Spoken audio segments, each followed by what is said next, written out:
I have a feeling you guys are going to like this one. This is the deepest I've taken the Pioneer 500. We sunk several quads in this canal. This is the compound washout over the past few weeks, but the roll cage on the Pioneer 500 is really tall. And then I also added a 1-foot snorkel extension so I could really play around. I drove all around the washout. Machine was underwater, near idle or idling for over 10 minutes. Had a couple drops of water in the airbox. So this is the ultimate, hey, you don't need to glue your airbox lid on, geniuses. If someone tells you that, just send them this video. This is not a glued on airbox lid. This is just a Pioneer 1000 or Talon gasket jammed into the factory lid. That's it.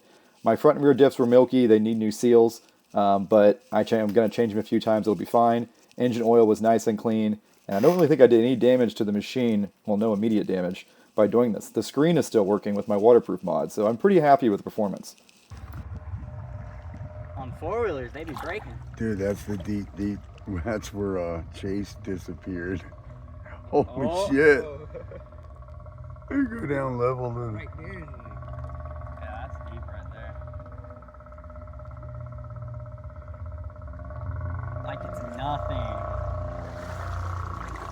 Dash is still working too. You said you want to come? Oh yeah. Here we go. Oh, here we go.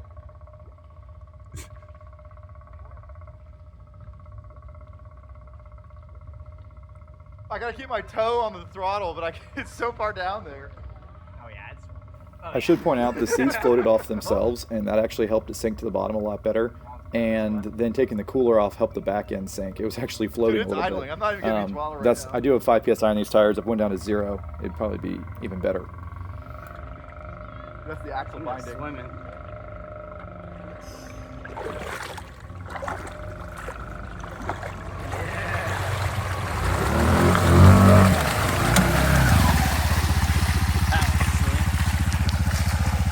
Like it was nothing.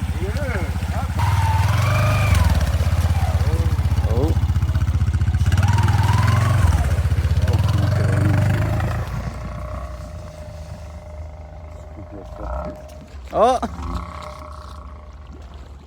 We just don't get this. Running out of rope. Oh yeah! Richard, you can let go of the rope. Good. You made it. Nice. Oh, you're idling. You're good. Pretty good. That was Oh, yeah. good.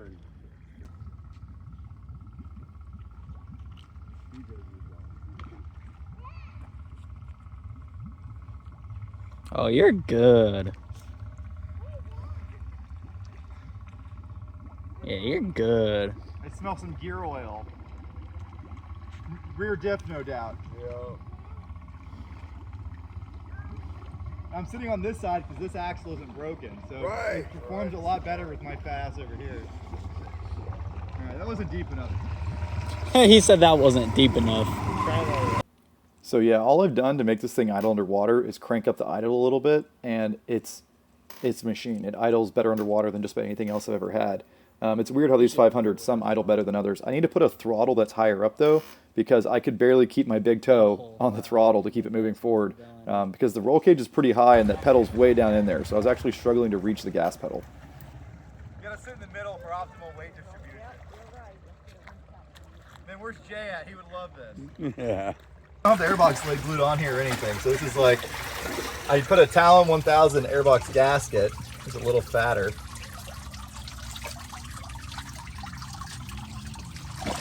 All right, so it's underwater for like 10 minutes. Let's see how much water we got in that freaking airbox. Dude, Richard, None. like 2 drops of water. Dude, that's sick. Those things already remove themselves. Dude, $10 a can, can't do that. look how dry that is. Yeah. That's that Pioneer 1000 airbox gasket. So I cut it and press it in there.